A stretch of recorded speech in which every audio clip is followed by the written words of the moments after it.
Hello, नमस्कार दोस्तों। मैं डॉक्टर सुनील तिवारी, आपका मेरे यूट्यूब चैनल में बहुत बहुत स्वागत है। सर्वप्रथम मैं आपको ये कहना चाहता हूँ, जो हमारे चैनल से पहली बार जुड़ा है वो सब्सक्राइब करना ना भूलें, बेल आइकन ज़रूर दबा दें, जिससे कि नया नोटिफिकेशन उसको प्राप्त होता रहे। मैं आज आपके लिए MCQ के 15 प्रश्न लेके आया हूँ, जिसको आप करके 15 अंक प्राप्त कर सकते हैं। तो इसलिए B.Ed 4th सेमेस्टर के छात्र इसको करें ज़रूर। पहला प्रश्न है, वन विनाश का कारण है।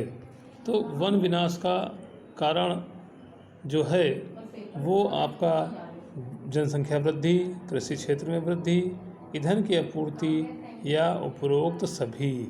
तो इसका ऑप्शन होगा उपरोक्त सभी। अगला प्रश्न है, वाहनों से निकलने वाले ईंधन से अत्यधिक क्या प्रदूषित होता है? वायु, जल, भूमि या इसमें से कोई नहीं। तो वाहन से निकलने वाले ईंधन से अत्यधिक जो प्रदूषित होता है वो होता है वायु। अब तक आप लोग भी टिक लगा चुके होंगे। अगला प्रश्न है, समुद्री जल से पृथ्वी लगभग कितने भाग घेरे हुए है? तो इसमें पहला ऑप्शन है 2/2 भाग, 2/3 भाग, 2/4 भाग, 2/5 भाग। तो इसका सही ऑप्शन होगा 2/3 भाग। अगला प्रश्न है, एक कर्कश आवाज़ को हम कहाँ प्रयोग में लाएंगे? तो पहला ऑप्शन है संगीतात्मक ध्वनि, दूसरा है ऊंची आवाज़, तीसरा है शोर, चौथा है प्रबलता। तो कर्कश आवाज़ को हमेशा शोरगुल में या यह ऑप्शन आपका सही होगा। अगला प्रश्न है, ब्रिटिशकालीन शिक्षा का मुख्य उद्देश्य था ज्ञान का विकास, मानव संस्कृति का संरक्षण का भी, तीसरा है यूरोपीय साहित्य तथा विज्ञान का प्रसार करना, चौथा है भौतिक उन्नति करना। तो इसमें आपका सही आंसर होगा, सही आंसर आपका है यूरोपीय साहित्य तथा विज्ञान का प्रसार। अगला प्रश्न है, माध्यमिक शिक्षा आयोग द्वारा निर्धारित शिक्षा का उद्देश्य था गणतंत्री नागरिकता का विकास, व्यावसायिक क्षमता का विकास, नेतृत्व के गुणों का विकास या सभी।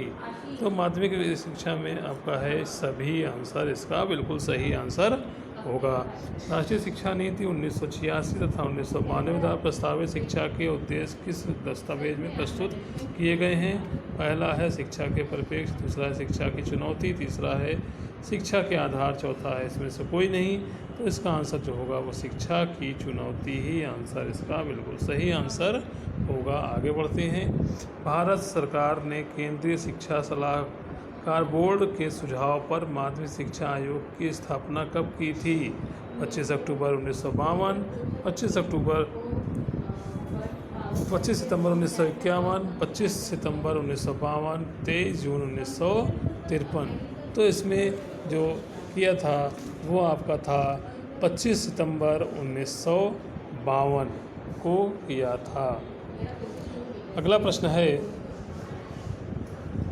किस आयोग या समिति ने कहा माध्यमिक शिक्षा हमारी शिक्षा प्रणाली के सबसे कमज़ोर कड़ी है? मुदालियर कमीशन, ताराचंद समिति, राष्ट्रीय एकता समिति या राधाकृष्णन कमीशन। तो इसका जो ऑप्शन सही होगा वो आपका होगा मुदालियर, बिल्कुल सही आंसर होगा। अगला प्रश्न है, बहुउद्देशीय विद्यालयों की स्थापना का सुझाव दिया था किसने? माध्यमिक शिक्षा आयोग ने, विश्वविद्यालय शिक्षा आयोग ने, भारतीय शिक्षा आयोग ने या अल्पसंख्यक आयोग ने? तो इसका जो दिया था बहुउद्देशीय विद्यालय में, ये आपका माध्यमिक शिक्षा आयोग ने दिया था। अगला प्रश्न है, माध्यमिक शिक्षा आयोग ने इस शिक्षा संस्थान का सुझाव दिया था 10 + 2 + 3, 8 + 2, 4 + 3, 11 + 3 या इसमें से कोई नहीं। तो इसका आंसर सही होगा, पहला अ है 10 + 2 + 3। अगला प्रश्न है, माध्यमिक शिक्षा आयोग की प्रमुख सिफारिश है। पहला है सब अध्यापकों को त्रिमुखी लाभ योजना प्रारंभ की जानी चाहिए। दूसरा है 12 वर्ष की शिक्षा के बाद 3 वर्षीय प्रथम डिग्री कोर्स प्रारंभ किया जाए। तीसरा है शिक्षा को उत्पादकता से जोड़ा जाए, चौथा है इसमें से कोई नहीं। तो इसका सही आंसर होगा दूसरा आंसर। 12 वर्ष की शिक्षा के बाद शिक्षा 3 वर्षीय प्रथम डिग्री यानी कि बा आंसर आपका बिल्कुल सही आंसर माना जाएगा। अगला प्रश्न है, माध्यमिक शिक्षा आयोग ने स्नातकों के लिए प्रशिक्षण की अवधि के संबंध में सुझाव दिया था, 1 वर्ष, 2 वर्ष, 3 वर्ष या इसमें से कोई नहीं।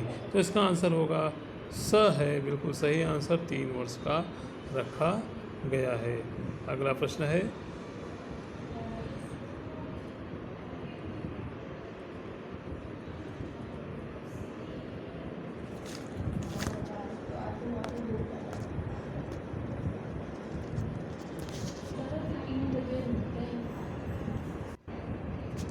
अगला प्रश्न है, शिक्षा के सार्वभौमिकरण में मुख्य बाधा है विभेदीकरण, असमानता, हसीयकरण या सभी। तो इसका जो सही विकल्प है वो आपका होगा हसीयकरण, इसका सही आंसर माना जाएगा।